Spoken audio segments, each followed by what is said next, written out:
नमस्कार, मैं अभिषेक उपाध्याय। आप देख रहे हैं टॉप सीक्रेट। यूपी में मिशन अहीर क्या चल रहा है? मिशन अहीर, मिशन यादव, आखिरकार ये कौन कोशिश कर रहा है कि यादव जो हैं उनको एक किनारे किया जाए और ओबीसी में एक बड़ा बंटवारा सामने आए।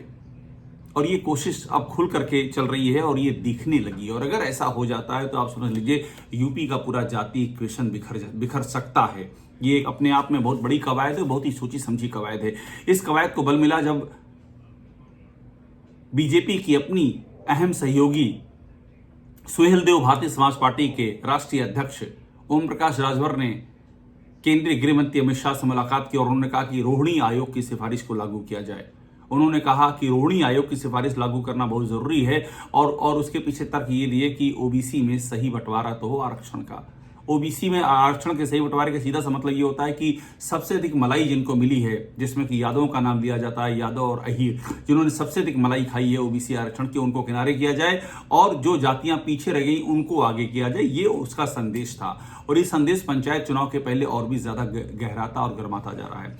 उसके बाद उनके बेटे और सुहेलदेव भारतीय समाज पार्टी के राष्ट्रीय महासचिव और मुख्य प्रवक्ता अरुण राजभर ने वही राग है उसको और बढ़ा दिया।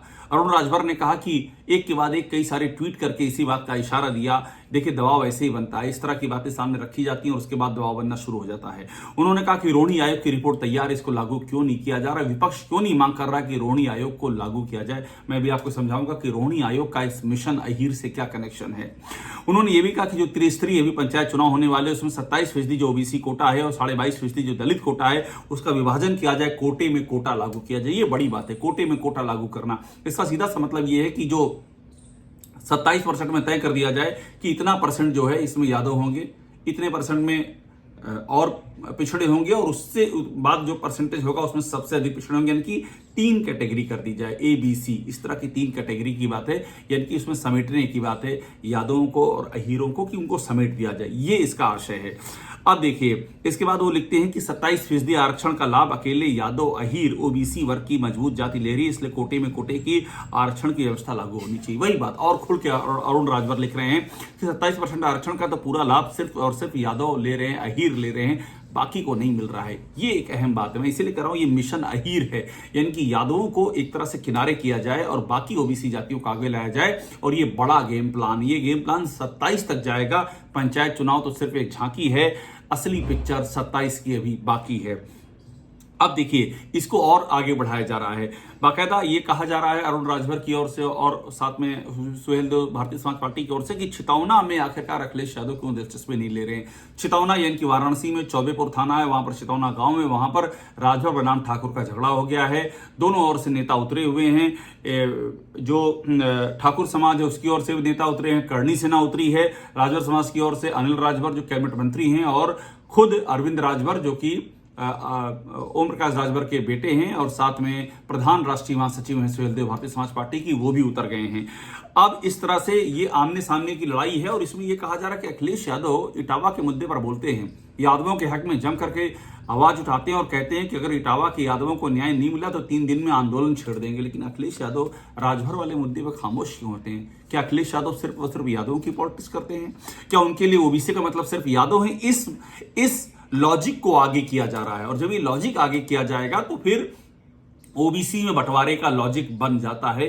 इसी की पूरी एक कवायद चल रही है। मैंने आपको बताया कि ओपी राजभर अमित शाह से मिले थे, उन्होंने रोहिणी आयोग को लागू करने की बात की थी। अब समझिए रोहिणी आयोग क्या कहता है। रोहिणी आयोग यही कहता है कि ओबीसी में उपवर्गीकरण किया जाए, यानी कि कोटे में कोटा, जो कि अरुण राजभर कह रहे थे, सब कैटेगरी बनाई जाए। 97 रोहिणी आयोग की रिपोर्ट ये कहती है कि 97% जो आरक्षण का लाभ है वो अभी तक सिर्फ 25% ओबीसी जातियों को मिला है, यानी कि ओबीसी की 25% जातियों ने, उपजातियों ने 97% आरक्षण का लाभ उठाया है और 983 ऐसे समुदाय हैं ओबीसी के जिनको 0 रिप्रेजेंटेशन मिला है, 0 यानी कि कुछ नहीं। 983 ऐसी ओबीसी के समुदाय हैं और 994 ऐसी जातियां हैं जिन्हों केवल 2.68% आरक्षण मिला है, यानी कि आरक्षण जो है ओबीसी का वो एक खास तबके को ओबीसी में बहुतायत में मिला है। और यही है पूरा फार्मूला जिसको कि उठाया जा रहा है। अब इसका असर क्या हो सकता है? इसका असर ये हो सकता है कि जब भी ये मामला उठेगा यादव भड़केंगे, उत्तेजित होंगे, अखिलेश यादव को फिर साइड लेनी पड़ेगी। उनको बताना होगा कि वो कहां खड़े हैं। अगर वो यादवों के साथ खड़े होते हैं तो बाकी ओबीसी नाराज होंगे उनसे। अगर वो बाकी ओबीसी को भी कोटा देने की वकालत करते हैं तो फिर जाहिर सी बात है यादव छटकेंगे उनसे। तो ये एक दुविधा की स्थिति होगी और बीजेपी चाहती है, सहयोगी चाहते हैं इसी दुविधा को और आगे बढ़ाया जाए। और इसको सिर्फ यही नहीं, बिहार में भी ले जाने की तैयारी है, क्योंकि बिहार में भी यादव एक महत्वपूर्ण ओबीसी की जाति है। यूपी की हम बात करें तो साल 2001 में हुकुम सिंह आयोग बना था और उसने ये कहा था कि यूपी में जो टोटल ओबीसी है उनका 20% यादव हैं। 20% यादव का मतलब होता है अच्छी खासी आबादी, और ऐसे में उनका अच्छा खासा रिप्रेजेंटेशन भी होता है। सबसे बड़ी विपक्षी पार्टी इस समय यूपी में है समाजवादी पार्टी, उसके मुखिया भी यादव समुदाय से ही आते हैं।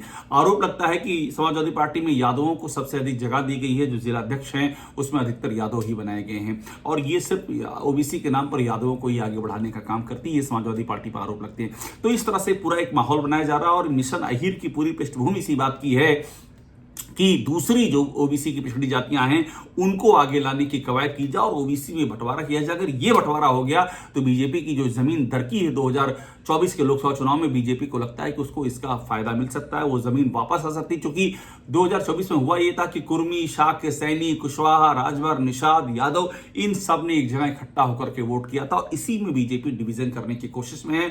अरुण राजभर जो कह रहे हैं, अरविंद राजभर जिस बात को आगे बढ़ा रहे हैं, ओम प्रकाश राजभर जिसे कह रहे हैं, और संजय निषाद उनको भी जोड़ते हैं, वो भी जिस बात को आगे बढ़ा रहे हैं। और मुझे ऐसा जानकारी है कि इसमें अपना दल भी आगे आएगा, यानी कि अनुप्रिया पटेल और आशीष पटेल भी इसको आगे बढ़ाएंगे। कुल मिलाकर के पूरी कहानी इसको यादव वर्सेस अदर ओबीसी करने की है और ये जो है यही बीजेपी का ट्रम्प कार्ड हो सकता है। इसकी पूरी तैयारी है। यूपी का चुनाव नजदीक आ रहा है और उसके पहले इस सरगर्मी को बढ़ाया जा रहा है। अभी पंचायत चुनाव में इसे लागू करने की बात की जा रही है। अभी क्लियर नहीं है कि लागू वहां पर होगा या नहीं होगा, लेकिन कोशिश इसी बात की है कि इस मोमेंटम को बढ़ाया जाए और 2027 आते आते इस मोमेंटम को एकदम चरम पर ले जाया जाए और जिससे कि ओबीसी वोटरों में एक बड़ा डिवीजन मुकम्मल कराया जा सके। तो ये है मिशन अहीर, यानी कि मिशन यादव, और यूपी की पॉलिटिक्स के परिप्रेक्ष्य में इसे समझना बहुत जरूरी है। टॉप सीक्रेट को देखते रहिए, लाइक कीजिए, सब्सक्राइब जरूर कीजिए।